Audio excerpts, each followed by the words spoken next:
हरे कृष्णा। तो नमस्कार ऐसे ही बच्चों को। तो जैसा कि आपको पता है कि अब सीजी ऑनलाइन भी आ चुका है, तो जिसमें बच्चे कई बार कुछ टॉपिक डाउट्स में रहते हैं, बच्चों के समझ में नहीं आते, तो अब हम उसको प्रयास करें उन टॉपिक्स को कि हम आपको ऑनलाइन वो टॉपिक्स बता पाएं और उसको बहुत ईजी वे में समझाने का प्रयास करें। तो आज हम लेने वाले हैं 10th का एक चैप्टर, बहुत ही फिजिक्स का, जिसमें बच्चों को बहुत डाउट रहते हैं बेसिकली। तो आज हम चैप्टर लेने वाले हैं लाइट, रिफ्लेक्शन एंड रिफ्रैक्शन। तो स्टार्ट करते हैं। तो जैसा कि अगर इस दुनिया को बहुत ब्यूटीफुल है ये दुनिया, तो दुनिया ब्यूटीफुल क्यों है? Because of light. अगर लाइट नहीं होती तो शायद हो सकता है कि इस दुनिया में जीवन भी नहीं पनप पाता ना। तो लाइट का होना बहुत इंपॉर्टेंट है फॉर बीइंग अस लिविंग। अगर हम इस दुनिया से लाइट हटा दें तो क्या होगा? ओ सब कुछ डार्क, ओ कुछ टाइम बाद हो सकता है कि हम जीव भी खत्म हो जाए, प्लांट्स खत्म, हम भी खत्म, फिर कुछ रहेगा ही नहीं। यानी लाइट जो है बहुत ही इंपॉर्टेंट है, और इस लाइट की वजह से इसने क्या किया, पूरे पृथ्वी पर जीवन को बनाया और प्लस इस दुनिया को बहुत ब्यूटीफुल बनाया। अगर ये नहीं होगी, जैसे अंधेरे कमरे में चले जाए हम तो कुछ दिखेगा हमें? सब कुछ ब्लैक। ओ भाई साहब, black he black, black he black.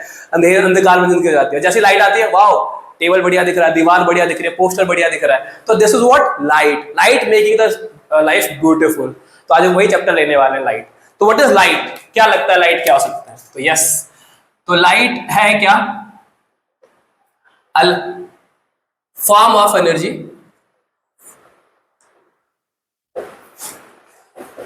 that enable us to see object। यानी एनर्जी की वो फॉर्म जिससे हमें देखने में मदद मिलती है। अब एनर्जी की तो बहुत सारी फॉर्म हो सकती है। एनर्जी की हीट फॉर्म भी है, जिससे हमें क्या फील होता है? कोल्डनेस फील होता है ना। एनर्जी की तो बहुत सारी फॉर्म है। वेव्स भी एक फॉर्म है एनर्जी की, साउंड वेव एक फॉर्म है, साउंड एनर्जी भी एक फॉर्म है। यानी एनर्जी की वैरायटी ऑफ फॉर्म्स है। साउंड हमें सुनने में मदद करती है, लाइट से हम देख पाते हैं, हीट से हम सेंसेशन फील कर पाते हैं ना। तो there are variety of form of energies, but एक जो हम एनर्जी जो लेने वाले हैं, that is what light, that help us to see object and making the world beautiful. Oh nature कितनी बढ़िया है, ब्यूटीफुल है, तो वो हम देखने वाले हैं, है ना। तो हम देखते हैं कि लाइट से होता क्या क्या। कुछ फेनोमेना की अगर हम चर्चा करें तो क्या क्या हम देख पाते हैं? हम देख पाते हैं सीइंग प्लांट एंड एनिमल्स, है ना। हम बहुत बढ़िया बढ़िया ब्यूटीफुल माउंटेन देख पाते हैं, यस, रिवर देख पाते हैं। कुछ फिनोमेना की अगर हम बात करें तो हम देख पाते हैं radius of sunshine and sunset देख पाते हैं। क्या कहते हैं, ब्लू कलर ऑफ स्काई। तो ये सारे कुछ फिनोमेनाज है, मैनी मोर, बहुत सारे और भी फिनोमेनाज है ना, जो फिनोमेना हम लाइट की वजह से देख पाते हैं। तो रेडियस, सन का रेड होना, है ना, स्काई का ब्लू होना, तो this is all because of some phenomenas of light. ठीक है। अब लाइट के दो नेचर्स होते हैं, एक उसका होता है पार्टिकल नेचर, एक होता है वेव नेचर। ओह, क्या लाइट का दो नेचर है? जैसे हमारे पास दो नेचर होते हैं। घर में तो हम बहुत अच्छे अच्छे बन के रहते हैं और स्कूल में आके लफड़े कर रहे होते हैं अपने ना, हम देख सकते हैं। तो we have two nature as well. घर पे एकदम शांत बच्चा, एकदम आज्ञाकारी बच्चा होता है, स्कूल में जाके फिर दोस्तों के साथ मजे मस्ती कर रहे होते हैं। तो we have also two natures. Similarly light has two natures, एक है पार्टिकल नेचर और एक है वेव नेचर। तो लाइट के जो दो नेचर्स हैं, तो कुछ फिनोमेना को हम पार्टिकल नेचर समझाते हैं और कुछ फिनोमेना को हम वेव नेचर समझाने का प्रयास करते हैं। तो कौन कौन से और फिनोमेना हैं तो हम देखते हैं। लाइट के क्या है? दो फिनोमेना है, एक है पार्टिकल नेचर और एक है वेव नेचर।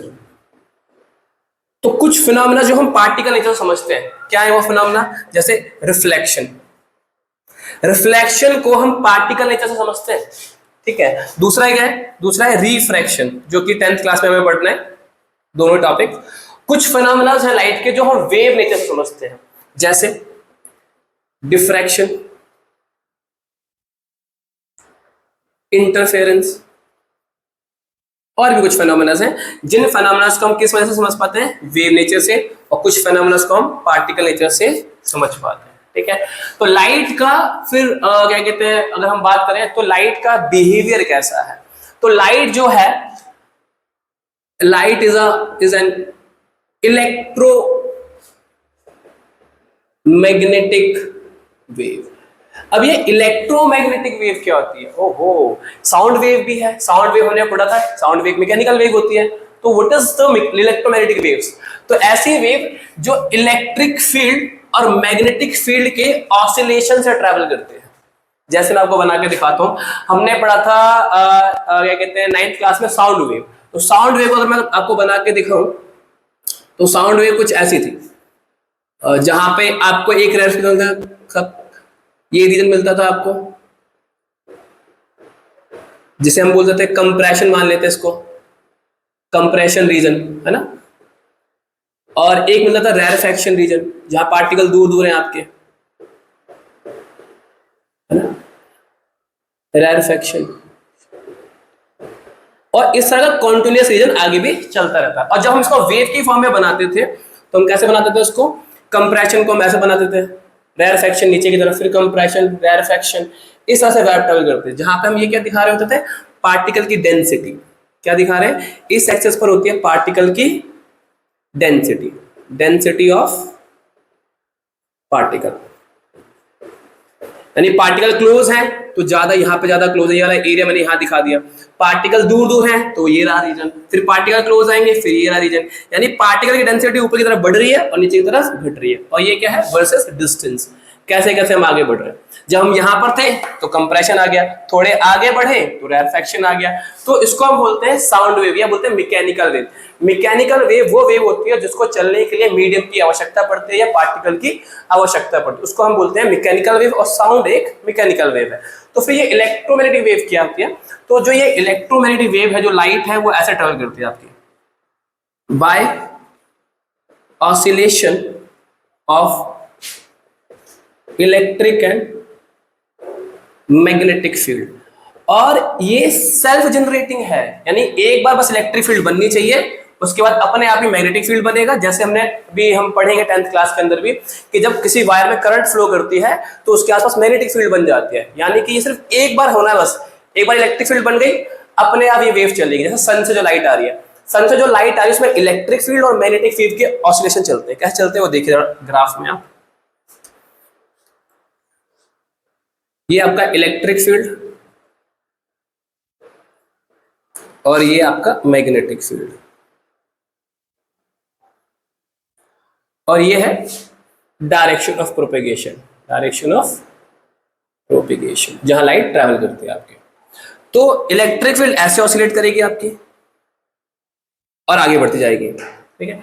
और मैग्नेटिक फील्ड आपकी ऐसे ऑसिलेट करेगी और आगे चलती जाएगी। अब क्योंकि इस लाइट को चलने के लिए पार्टिकल की आवश्यकता नहीं पड़ रही है ना, इसको क्या चाहिए, इलेक्ट्रिक फील्ड चाहिए और मैग्नेटिक फील्ड चाहिए। यानी इलेक्ट्रोमैग्नेटिक वेव को ट्रैवल करने के लिए पार्टिकल की आवश्यकता नहीं है, नहीं है, नहीं है। और जिस भी लाइट को पार्टिकल की आवश्यकता नहीं होती चलने के लिए, उसी को हम क्या बोलते हैं, इलेक्ट्रोमैग्नेटिक वेव। अब सो समझे कैसे, जैसे सन से लेके अर्थ की अगर हम बात करते हैं तो सन और अर्थ की जो ह्यूज डिस्टेंस है, तो कहीं पे एनवायरमेंट है भी, कहीं पार्टिकल है, कहीं पर नहीं भी है। तो भी हम देखते हैं सन और अर्थ, इसके बीच में बहुत सारा हिस्सा वैक्यूम है, बट स्टिल लाइट ट्रैवल कर पा रही है कुछ, और यहां तो पार्टिकल है ही नहीं। ओ मतलब लाइट को चलने के लिए पार्टिकल की आवश्यकता नहीं पड़ती है। क्यों? क्योंकि ये इलेक्ट्रिक फील्ड और मैग्नेटिक फील्ड के ऑसिलेशन से चलती है। That's why it does not require any medium to travel, है ना।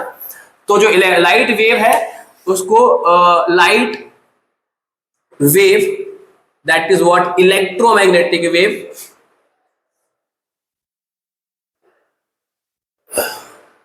does not require any medium to travel, यानी इनको चलने के लिए मीडियम की आवश्यकता नहीं पड़ती है। और जितनी भी इलेक्ट्रोमैग्नेटिक वेव्स होती हैं उनकी जो स्पीड होती है वो होती है आपकी, यहां लिख देते हैं, speed of light in vacuum is 3 × 10⁻⁻⁷ metre second. यानी लाइट एक सेकेंड में 3 × 10⁸ मीटर की डिस्टेंस ट्रेवल कर लेती है। ओ भाई साहब, बहुत बड़ी डिस्टेंस है। और आपको पता होगा, जान के बहुत आश्चर्य होगा कि light take time to reach light from sun to earth is 8 minute 20 seconds. यानी लाइट को सन से अर्थ तक आने में कितना टाइम लगता है, 8 मिनट 20 सेकेंड, जबकि इतना ह्यूज डिस्टेंस है, जस्ट बिकॉज क्योंकि इसकी स्पीड कितनी है, बहुत ज्यादा है। ये है 3 × 10⁸ और ये स्पीड अभी तक प्रैक्टिकली अचीव नहीं की गई है साइंस लेबोरेटरीज में भी, है ना। तो इनकी समझ सकते हो ये बहुत ज्यादा स्पीड है, खतरनाक वाली स्पीड है। Thank you. होपफुली कि आपको समझ में आया होगा। अगर आपके कोई डाउट रह जाए तो आप कमेंट सेक्शन में पूछ सकते हैं और प्रयास करूंगा मैं उसका जवाब देने का। हरे कृष्ण।